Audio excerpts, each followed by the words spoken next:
So today I've come over to another beach. This is on the northeastern side of the island and it's called Marguerita Beach. And this beach is totally different to the last. It's experiencing massive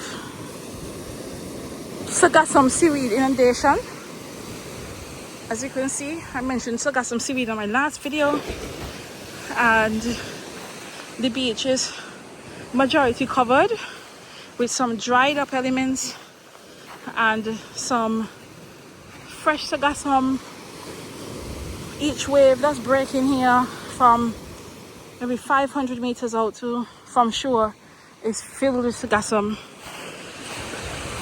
And today I'm looking for leatherback tracks. It's almost impossible to see whether or not any leatherbacks would have nested or attempted to nest over here. Anything that comes ashore now runs the risk of getting severely entangled or maybe even flipping upside down. We haven't seen any animals entangled or anything like that here, but we have been lucky to spot one nest. So what looks like a nest, an old nest from one of the early laying leatherback turtles, is right over here in the middle of the beach.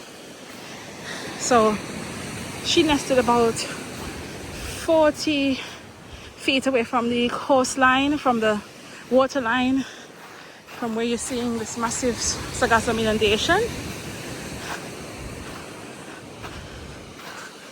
It looks like the nest was successful, but it's difficult to tell. We'll mark the nest. I've taken a GPS location, so we'll mark the nest and try to monitor it closer to its expected nesting time, which should be in around 50 days from now. So yeah, also you would notice this beach is totally trashy. Most beaches in Montserrat are not like this, but I'll tell you why. Basically, on this side of the island, the Atlantic Ocean, the currents pull all of the plastic debris, flotsam and jetsam from the ocean and washes it ashore. And this is one of the beaches that experiences this a lot. Here is where I actually come and collect treasure and make art for. You might see some of that stuff if you're ever lucky enough to visit Montserrat and maybe even stay at our clubhouse. And you'll see there's so much plastic debris here. Sometimes I try to get little baskets if they're in a good condition, but the ones I'm seeing here are already broken up. So we've got a very energetic coastline on this side,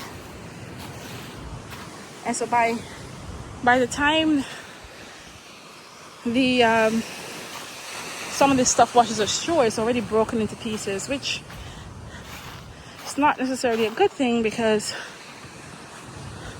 it makes that the beach is a lot more prone to microplastics. And in fact, this is a beach that some local people will come to fish. It's not a swimming beach, but some people might spearfish here, but mostly lionfish. Some people walk their dogs here. And it's another example that the actions we take far and wide away from islands like Montserrat has an impact. So we all have a personal responsibility to ensure that your trash doesn't end up on our shores.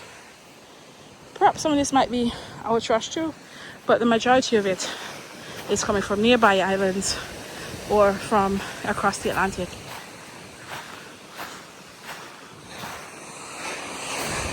And here is that leatherback nest. So it's right here, and we need some really rough seas to come in to be able to take away all of this sargassum so that all the baby hatchlings stand a good chance of making it back to shore, making it back to sea alive and well. So here you have it. I'm out here today with Captain John House, who is my fisher mentor and friend. And so we're just exploring. I see another yellow basket further in the distance, and I'm hoping that it's going to be in good condition. I can take it back to the clubhouse with me.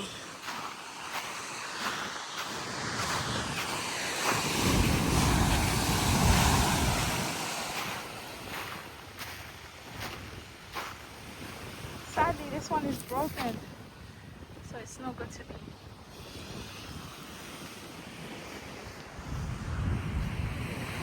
From time to time, people come here and try to do cleanups, and we would do trash surveys sometimes. This is a challenge that we'll face forever. I don't expect that this plastic situation is going to go away in my lifetime, so there's two things we can do with it: get creative, make art, look for treasures, mine the beach for cool stuff, or we continue to take scientific information, data, what types of trash, where it's coming from, what brands. I've seen bottles from Japan. We have seen a message in the bottle from Guadeloupe, a neighboring island here. Yeah, sometimes you find interesting things across this shoreline.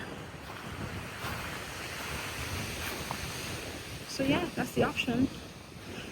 I don't know, if you had a beach like this near you, what are some of the creative things that you think about doing? And that's like a natural water hole. We have seabirds that will come along here, frigate birds especially, who would and sanderlings who would come around here and drink from this water hole. And just further up the road, there's a new sewage plant being positioned, because the neighboring village here, which was a community built for people who had lost their properties in a volcanic eruption, in a village called Lookout Village, has overgrown its sewage piping system. So there's a state-of-the-art sewage system being built above here, and if you look at some of my videos in the past, you'll see myself and Captain Johnny talking about the environmental considerations around that. So yeah, this is what's going on Montserrat. It's a very mystic beach, very epic views, opportunities for photographs. It's one of those places you can go and feel like you're in a whole other world. Until next time, bye.